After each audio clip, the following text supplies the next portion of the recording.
नमस्कार दोस्तों, जिस समय का हम सभी को इंतजार था आखिर वो समय आ ही गया।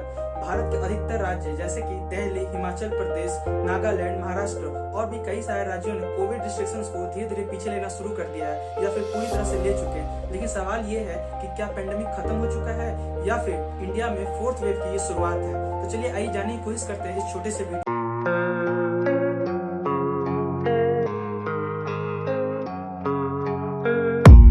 I don't really know what comes next. I'm just doing my best, even though I'm so stressed out. Everything. और ये बैड न्यूज एज यूजुअल हमारे पड़ोसी और हम सभी के फेवरेट देश चाइना के तरफ से है। चाइना में फिर से एक नए वेरिएंट ने तेजी से फैलना शुरू कर दिया है। इस कारण चाइना में लॉकडाउन इम्पोज कर दिया गया है। लॉकडाउन इतने सीवियर से चाइना के कि उन्हें इम्पोज करने के लिए वहां पे आर्मी को शहर तक लाया गया है। लेकिन चलिए हम समझते हैं कि चाइना में कोविड के इस सर्ज से हमें क्या फर्क पड़ता है। 7 अप्रैल 2022 को भारत में एक दिन में 1000 नए कोविड केसेस मिले थे और आज 11 अप्रैल जब मैं ये वीडियो बनाने लग रहा हूँ तो भी ये नंबर उसी के आसपास है। जबकि इंडिया के 60% पॉपुलेशन वैक्सीनेटेड है। सिचुएशन लग रही है कंट्रोल में है, हमें ऐसा लग रहा है कि हम नॉर्मल लाइफ की तरफ बढ़ रहे हैं। लेकिन वहीं दूसरी तरफ दुनिया के अलग अलग कोनों से, अलग अलग देशों से कोरोना के एक नए चैप्टर की खबर आ रही है। सिर्फ यूके की बात करें तो वहाँ पे लगभग 5 मिलियन लोगों को कोविड है। मार्च के अंतिम दिनों में वहां पे 1 out of 13 peoples were infected. लेकिन सडनली इतना बड़ा सर्च आया कैसे? क्योंकि पूरी दुनिया में कोरोना के डिफरेंट रिकॉम्बिनेंट वायरसेस जो वेरिएंट्स है वो बहुत तेजी से फैल रहे हैं। अगर बात करें यूके की तो वहाँ पे एक्सी वेरिएंट बहुत तेजी से फैल रहा है, जर्मनी में एक्सडी वेरिएंट बहुत तेजी से फैल रहा है और चाइना में BA 1.1 वेरिएंट जो है वो बहुत तेजी से फैल रहा है। तो ये सब वेरिएंट क्या है?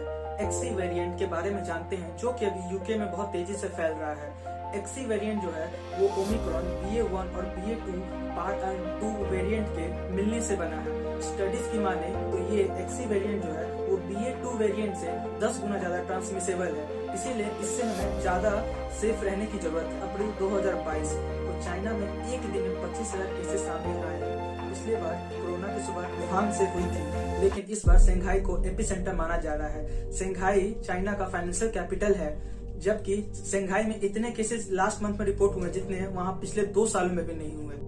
चीजें डेफिनेटली आसान नहीं है, लेकिन चाइना इसे और डिफिकल्ट बनाता है क्योंकि वो फैक्ट्स और फिगर दुनिया से छिपाता है अपने इमेज को क्लीन रखने के लिए। इसका एक एग्जांपल है जैसे कि वुहान में इतने सारे कोविड केसेस रिपोर्ट हुए हैं, लेकिन वहां पे अभी तक एक भी डेथ रिपोर्ट नहीं किए गए हैं। जबकि BBC की टीम ने जब वहां पे एक बड़े अस्पताल में पूछताछ की तो वहां पे ये मालूम चला कि जितनी सिचुएशन जैसा दिख रहा है उससे कई गुना ज्यादा खराब है, जिसे चाइना अपनी मीडिया से छिपा रहा है। भारत में देखें तो 8 अप्रैल 2022 फ्राइडे को पूरे भारत में 1109 न्यू कोविड केसेस रिपोर्ट हुए हैं। जबकि एक्सी वेरिएंट का एक केस गुजरात में 9 अप्रैल को और दूसरा केस मुंबई में रिपोर्ट किया गया है। IIT कानपुर की एक स्टडी की माने तो भारत में जुलाई तक कोरोना की चौथी लहर आ सकती है। इसको लेके हमारे देश के स्वास्थ्य मंत्री ने भी ऑफिशियल्स को अलर्ट पे रहने को कहा है। सबसे बड़ा सवाल ये है कि आखिर ये पैंडेमिक खत्म कब होगा? अब हमारे पास वैक्सीन है, हमारे डॉक्टर्स कोविड ट्रीटमेंट के बारे में पहले से ज्यादा जानते हैं। लॉकडाउन के कारण हमारी इकोनॉमी पे और लोगों के लाइफ पे होने वाले इम्पैक्ट को हम पहले ही देख चुके हैं। कोविड 100% गायब होना तो बहुत मुश्किल है, लेकिन इस पैंडेमिक का एंडेमिक होना पॉसिबल है। एक्सपर्ट्स का कहना है कि रेस्पिरेटरी वायरसेस पैंडेमिक स्टेज से गायब नहीं होते, लेकिन वो कम जरूर होते हैं और आने वाले समय में वो दुनिया के किसी कोने में माइल्ड वेव के रूप में आ सकते हैं। शायद आने वाले समय में कोविड हमारे जीवन में सर्दी जुकाम की तरह होगा। कोविड 100% गायब भी नहीं होगा और एट द सेम टाइम उतना डेंजरस भी नहीं होगा। तो इस टाइम पे जरूरी है कि हम अपना और दूसरों का खास ख्याल रखें और साथ मिलके इस पैंडेमिक को एंडेमिक में बदल सके। तो आज के वीडियो के लिए बस इतना ही। उम्मीद करते हैं कि आपको ये दी हुई जानकारी अच्छी लगी होगी। अगर आपको ये वीडियो थोड़ी भी इन्फॉर्मेटिव लगी हो तो प्लीज वीडियो को लाइक करें और हमें सपोर्ट करने के लिए इस चैनल को सब्सक्राइब करें।